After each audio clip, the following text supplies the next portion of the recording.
இப்ப நடந்துட்டு இருக்கக்கூடிய ரஷ்யா உக்ரைன் பிரச்சனையை எப்படியாவது முடிச்சாகணும். இந்த ஏப்ரல் 30ஓட முடிச்சாகணும்னு சொல்லி நைட்டு பகல் பார்க்காம அங்கே இங்கேயும் அலமோதிட்டு இருக்காரு அமெரிக்காவோட தற்போதைய அரசாங்கம். டொனால்டு ட்ரம்ப் அவர்கள் தலைமையில இருக்கு இல்லையா? அவரு ரொம்ப அதிக அளவுல எஃபோர்ட் போறார். அப்பாவி பொதுமக்கள் உக்ரைன் ரஷ்யா பிரச்சனையினால சாகுறாங்க. 5000 பேத்துக்கு மேல சாகுறாங்க. அதை எப்படியாவது தடுத்து நிறுத்தணும். பிரச்சனையை முடிக்கணும். அமைதி பேச்சுவார்த்தைக்கு வாங்கன்னு இருதரப்பை இறுக்கி பிடிச்சு முழு கான்சென்ட்ரேஷனையும் அங்க காட்டுறாரு. அமெரிக்காவை கூட மறந்துட்டு.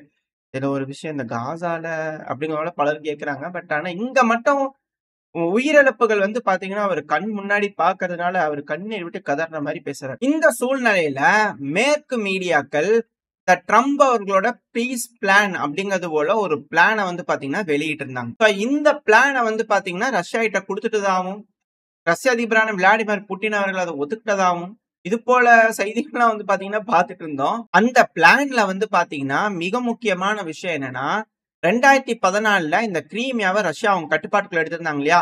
அது ரஷ்யாவோடதுதான் அப்படிங்கறத அமெரிக்கா, யூரோப்பு, உக்ரைன் இவங்க எல்லாருமே ஒத்துக்கணும். அது கூடவே கெர்சன், ஜாப்ரோசேஷியா, லுகான்ஸ்க், டொனஸ்க் இப்ப என்ன கரண்ட்ல ஃப்ரண்ட் லைன் இருக்கோ அது எல்லாமே ரஷ்யாவோடது அப்படிங்கறத மேற்கு நாடுகள், உக்ரைன் அப்புறம் அமெரிக்கா இவங்க ஒத்துக்கணும். கைமாறு பண்ற மாதிரி ரஷ்யா என்ன செய்யணும்னா, இந்த மிக்கலேவ் ஒப்லாஸ்டுக்கு சொந்தமான கிம்போன்ஸ்பெட் இது கெர்சன் பகுதிக்கு ஒட்டி இருக்கக்கூடிய பகுதி, ரஷ்யாவோட கட்டுப்பாட்டுக்குள்ள இருக்கக்கூடிய பகுதி தான் இது. இதை உக்ரைனுக்கே கொடுத்தரணும்.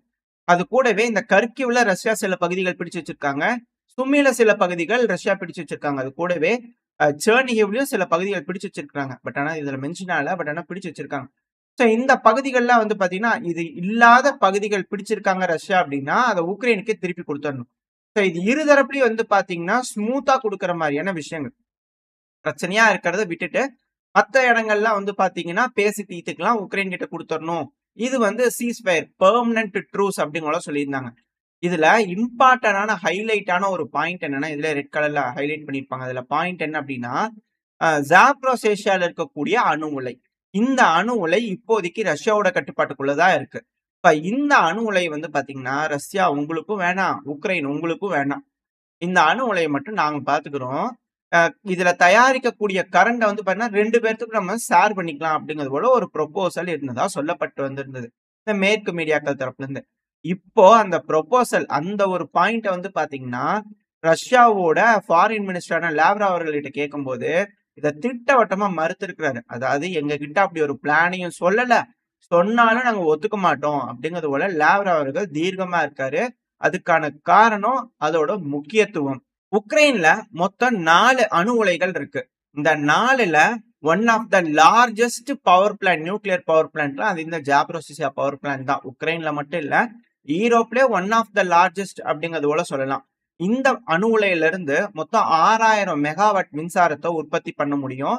இந்த உற்பத்தி திறன் இந்த அளவுக்கு இருக்கிறதுனால இந்த பிராந்தியத்துல, அதாவது ஜாப்ரோசேஷியாவா இருக்கட்டும், கெர்சனா இருக்கட்டும், மிக்கலேவா இருக்கட்டும், இந்த பகுதி எல்லாத்துக்குமே கரண்ட் பாத்தீங்கன்னா அதிக அளவுல ப்ரொடியூஸ் பண்ணி கொடுக்க முடியும்.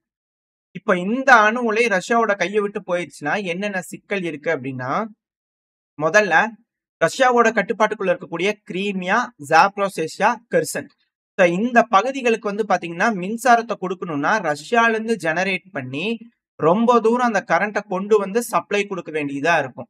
அது மட்டும் இல்லாம இதெல்லாம் பாத்தீங்கன்னா இதோட யூஸ், இதுல 6000 மின்சாரம். இதுல இன்னொரு விஷயம் இருக்கு. ஜாப்ரோசேஷியா இந்த பவர் பிளான்ட், இந்த போர்லாம் ரஷ்யா உக்ரைன் பிரச்சனை எல்லாம் ஆரம்பிக்கிறதுக்கு முன்னாடி இந்த அணு உலையில இருந்து கரண்ட் மின்சாரம் உற்பத்தி பண்ணுவாங்க இல்லையா உக்ரைன். உக்ரைன் யூரோப்லயே அதிகமா மின்சாரத்தை உற்பத்தி பண்ணக்கூடிய நாடா இருந்தாங்க. அதனால யூரோப்புக்கு பாத்தீங்கன்னா உபரியா இருக்கக்கூடிய மின்சாரத்தை எக்ஸ்போர்ட் பண்ணிட்டு இருந்தாங்க. அதாவது எக்ஸ்போர்ட் பண்ணிட்டு இருந்த நாடு இப்ப அதிக அளவுல கரண்ட்டை இம்போர்ட் பண்ணக்கூடிய சூழ்நிலைக்கு தள்ளப்பட்டிருக்கு. அதுக்கான காரணம் போர். இந்த போரை மட்டும் அவங்க இனிஷியேட் பண்ணாம இல்ல நேட்டோல சேராம இருந்திருந்தாங்க அப்படின்னா உக்ரைன் மிக பெரும் அளவுல லாபம் சம்பாதிச்சிருக்கலாம் இதுல இருந்து கரண்ட்டை ப்ரொடியூஸ் பண்ணி. ஆனா இப்ப அதெல்லாம் அவங்க கையை விட்டு போயிடுச்சு. இது இந்த ஜாப்ரோசேஷியாவோட இம்பார்ட்டன்ஸ். இப்ப இந்த ஜாப்ரோசேஷியாவோட பகுதியை பாத்தீங்கன்னா அணு உலை பவர் பிளான்ட்டை பாத்தீங்கன்னா உக்ரைன் கிட்ட கொடுக்குறாங்க, இல்ல அமெரிக்கா கிட்ட இருக்கு அப்படின்னா இது சீஸ்ஃபயர் எல்லாம் போட்டு இதெல்லாம் ஒரு அளவுக்கு முடிச்சுட்டாங்க அப்படின்ற ஒரு சூழ்நிலை வருது அப்படின்னா உக்ரைன் இந்த அணு உலையை நாங்க பாதுகாப்பா வச்சுக்கிறோம்னு சொல்லிட்டு ராணுவ வீரர்களையோ ஆயுதங்களையோ கொண்டு குமிச்சு வச்சுக்க முடியும். இன்கேஸ் சீஸ்ஃபயர் டீல் வந்து பிரேக் ஆகுது அப்படிங்கும்போது இத லேண்டிங் பேஸா பயன்படுத்தி உக்ரைனால பெருமளவுல தாக்குதல் இந்த பிராந்தியத்துல பண்ண முடியும். ஏன்னா வேர்ல்டு வார் 1ல வந்து பாத்தீங்கன்னா ஜெர்மனியோட படையோட இணைஞ்ச உக்ரைனோட சில படை அந்த டைம்ல சேர்ந்திருந்தாங்க. இது போல சேர்ந்து இந்த பகுதிகளை லிபரேட் பண்ணியிருக்கிறாங்க 1918கள்ல. அது போல ஒரு திட்டத்தை திரும்பவும் வகுக்கிறதுக்காக உக்ரைன் இது போல கேட்கிறாங்களா அப்படின்ற கேள்விகள் வருது. இது வந்து ஒரு எப்படி சொல்றது, ஒரு ட்ராப். இந்த பவர் பிளான்ட்டை ஒரு வேளை அமெரிக்கா கேட்கிறபடி கொடுத்துட்டாங்க அப்படின்னா அது மிக மோசமான விளைவுகளை ரஷ்யாக்கு ஏற்படுத்தும். சரி, ஓகே. இப்ப இன்னொரு டவுட் வந்திருக்கும். இந்த அணு உலையில வந்து பாத்தீங்கன்னா இப்படி ஆயுதங்கள்லாம் வைக்கிறாங்கன்னா தாக்கிடலாம்ல அப்படிங்கிறது போல. நம்ம முன்னாடியே சொன்ன மாதிரிதான் இந்த அணு உலை வந்து பாத்தீங்கன்னா one of the largest power plant. அப்படி இருக்கும்போது இந்த பவர் பிளான்ட்ல தாக்குதல் நடக்குதுன்னா ரேடியேஷன் லீக் ஆக ஆரம்பிக்கும். ரேடியேஷன் லீக் ஆகுது அப்படின்னா கருங்கடல்ல வந்து பண்ண என்ன டினிப்பர் ரிவர்ல இது கனெக்ட் இருக்கிறதுனால அது டைரக்டா போய் பாத்தீங்கன்னா கருங்கடல்ல கலக்குது. அந்த பிராந்தியத்தில் இருக்கக்கூடிய நாடுகள் எல்லாமே பாதிப்படையும். ரேடியேஷன் அதிதீவிரமா பரவ ஆரம்பிக்கும். இது ரஷ்யாவும் மட்டும் இல்லாம உக்ரைன் மட்டும் இல்லாம யூரோப்பியன் யூனியனே வந்து பாத்தீங்கன்னா பெருமளவுல வந்து பாத்தீங்கன்னா பாதிப்புக்குள்ளாக்கிரும். இது 3ஆம் உலகப் போர்ல அணு ஆயுத போரா வந்து பாத்தீங்கன்னா மாத்தி விட்டுரும். அதனால இது மேல வந்து தாக்குதல் பண்றதுங்கிறது ரொம்ப ரொம்ப சிக்கல். ஆனாலும் சில நேரங்கள்ல நம்மளால செய்திகள் பார்க்க முடியும். உக்ரைனோட ட்ரோன்கள் இந்த பகுதியில வந்து தாக்குதல் பண்ணுது அப்படிங்கிறது போல. ஏன்னா அது லாவ்ரோவ் அவர்களும் சொல்லியிருக்காரு. இது பாதுகாக்கப்பட்ட கைகள்ல தான் இருக்கு.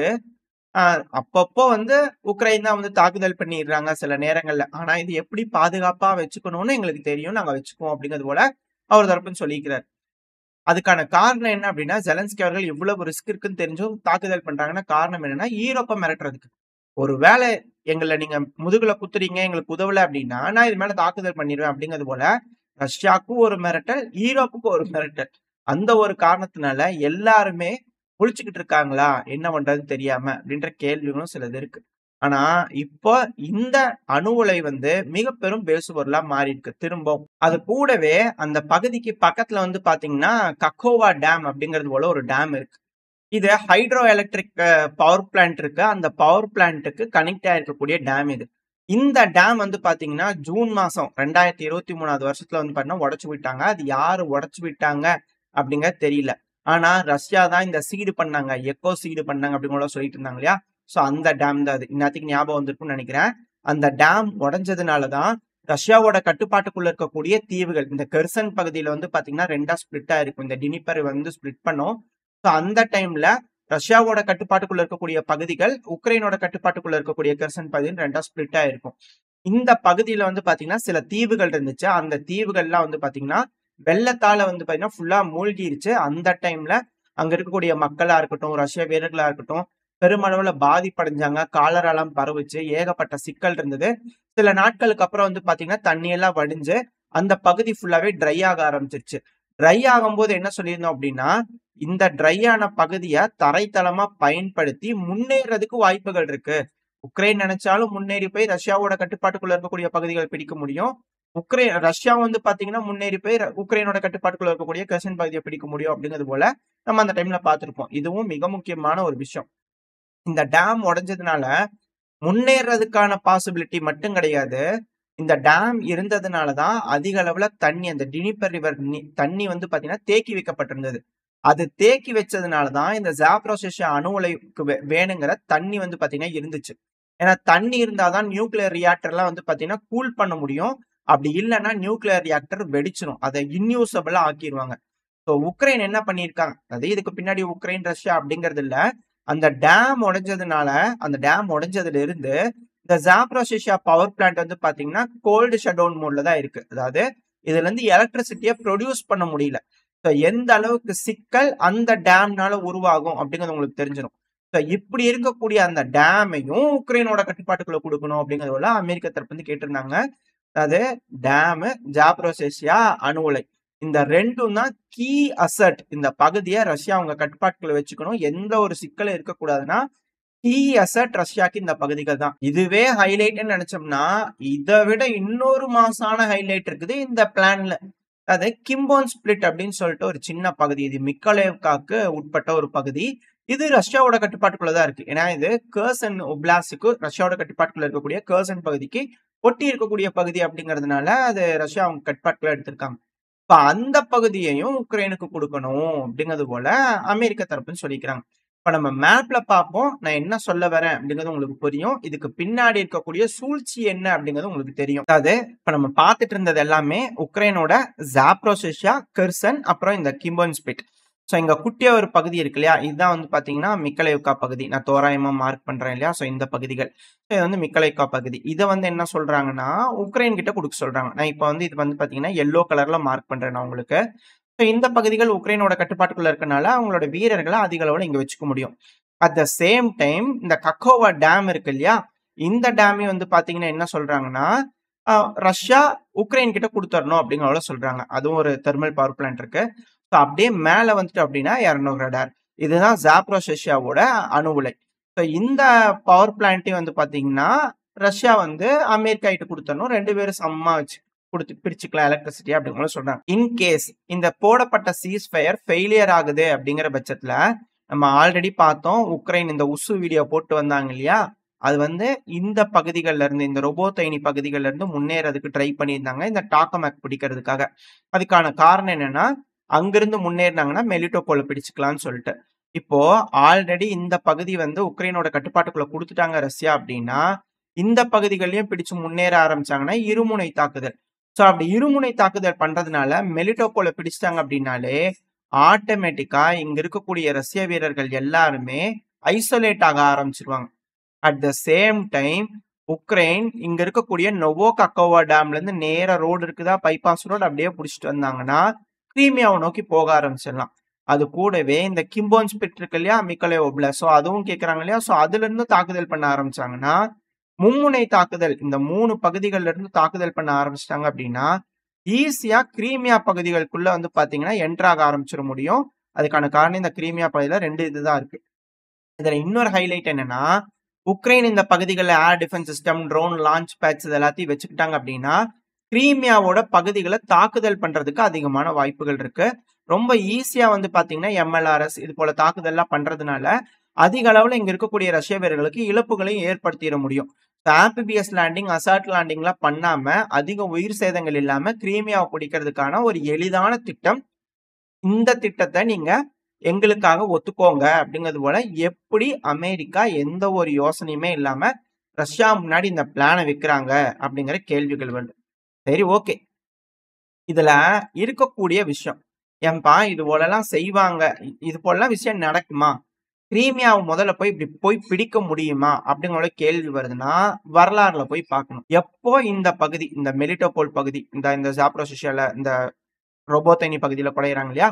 சோ அது போல குறைஞ்சு வரக்கூடிய வீரர்கள் இந்த மெலிட்டோபோல பிடிச்சதுக்கு அப்புறமா அடுத்தடுத்த ஷாட். சோ இந்த மெலிட்டோபோல்ல இருந்து கீழே இறங்கக்கூடிய படை இந்த இடத்தையே வந்து பாத்தீங்கன்னா உங்களுக்கு தெரியும்.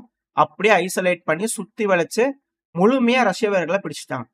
சோ பிடிச்சது மட்டும் இல்லாம நேரம் என்ன பண்ணிருக்கிறாங்கன்னா, இந்த கெர்சன் பகுதியிலிருந்து முன்னேறக்கூடிய வீரர்கள் கிரீமியாக்குள்ள நுழையிறாங்க. அப்படி கிரீமியாக்குள்ள நுழையும் போது 2 சைட்ல இருந்து அட்டாக் பண்ணி நுழையும் போது பல இடங்கள்லயும் வேகமா படைகளும் அந்த உக்ரைனோட படை வீரர்களும் வந்து பாத்தீங்கன்னா முன்னேறிடுறாங்க. அந்த டைம்ல கிரீமியாவை லிபரேட் பண்ணாங்க. சோ இத திரும்பவும் வந்து பாத்தீங்கன்னா நம்ம செஞ்சிடலாம் அப்படிங்கறது போல ஒரு திட்டத்துல உக்ரைன் இருந்திருக்கிறாங்க அப்படிங்கிறது போல புரிஞ்சுக்க முடியுது. இதுல இருக்கக்கூடிய விஷயமே இதுதான். வரலாறுல இருக்கக்கூடிய விஷயத்த அப்படியே ரிப்பீட் பண்ணணும் அப்படிங்கிறது போல மேற்குலக நாடுகள் ட்ரை பண்றாங்க. அவங்க அதுல இருந்து பாடம் கத்துக்காம அதை அப்படியே டிட்டோ காப்பி அப்படியே அட்டை காப்பி அடிச்சு ஜெயிச்சிடலாம், ஜெயிக்கிறது மட்டும் தான் அவங்க கண்ணு முன்னாடி இருக்கே தவிர மற்றபடி எதுவுமே யோசிக்க மாட்டாங்க. ஆனா ரஷ்யா இந்த சூழ்நிலையில இருக்கிறாங்களா? களத்துல பெருமளவுல ரெடி ஆயிருக்கிறாங்க. அதிக அளவுல ஆயுத உற்பத்தி இருக்கு. பல இடங்கள்லயும் வந்து பாத்தீங்கன்னா ஆயுதத்தை ஏற்றுமதி பண்றாங்க பல நாடுகளுக்கும். இந்த சூழ்நிலையில ரஷ்யா இந்த டீலுக்கு எப்படி ஒத்துக்குவாங்க அப்படின்னு அமெரிக்கா நினைக்கிறாங்க, மேற்குலக நாடுகள் நினைக்கிறாங்க. அதுவும் குறிப்பா உக்ரைன். இந்த பிளான முதல்ல ரஷ்யாவே ஒத்துக்க மாட்டாங்க. அது இல்லாம எப்படி உக்ரைன் வந்து பாத்தீங்கன்னா இந்த திட்டத்துக்கு ஒத்துக்கிறாங்க அப்படிங்கிறது தெரியல. இது எல்லாமே மீடியா ஸ்டண்ட் தானா அப்படின்ற கேள்விகள் இருக்கு. சோ இதுல இருந்து ஒரு விஷயம் என்ன தெரியுதுன்னா, திரும்பவும் 2022 ரிப்பீட்ஸ். அந்த பீஸ் டீலை எப்படி கிழிச்சு குப்பையில போட்டாங்களோ அதே போல இந்த பீஸ் டீலும் கிழிச்சு குப்பையில போட்டுருவாங்களா அப்படின்ற கேள்விகள் வருது. அமெரிக்கா வெளியே போறாங்க, யூரோப்பியன் யூனியன் என்கேஜ் ஆக போறாங்களா உக்ரைனுக்கு உதவி? ஏன்னா இதுதான் ஸ்கிரிப்ட். இந்த ஸ்கிரிப்டை எப்படி உலகத்துல அரங்கேற்ற போறாங்க அப்படிங்கிறத வந்து பாத்தீங்கன்னா, ஒரு 2, 3 மாசமா நம்ம சொல்லிட்டு இருக்கோம். வெயிட் பண்ணி பார்ப்போம். இந்த ப்ரொபோசல் தான் குடுக்க போறாங்களா? இல்ல உண்மையாலுமே ட்ரம்ப் அவர்கள்கிட்ட வேற ஏதாவது பிளான் இருக்கா? இதுக்கு ரஷ்யா என்ன சொல்லுவாங்க அந்த பிளானுக்கு? எல்லாத்தையுமே வெயிட் பண்ணி பார்த்தரலாம். இந்த பதிவ பத்தி நீங்க என்ன நினைக்கிறீங்க? இந்த பகுதிகள்ல இவ்வளவு பிரச்சனை இருக்குன்னு தெரிஞ்சும் ரஷ்யா ஒத்துக்கணும்னு நினைக்கிறீங்களா? இல்ல ரஷ்யா ஒத்துக்க மாட்டாங்க அப்படிங்கிறது போல நினைக்கிறீங்களா? உங்களோட கருத்துக்கள் எதுவா இருந்தாலும் கமெண்ட் செக்ஷன்ல சொல்லுங்க. இதோட இந்த பதிவை நான் முடிச்சுக்கலாம். இந்த பதிவு நல்லா இருக்கும்னு நம்பிக்கையில அடுத்த பதிவு உங்களை சந்திக்கிறேன். Stay safe. பை.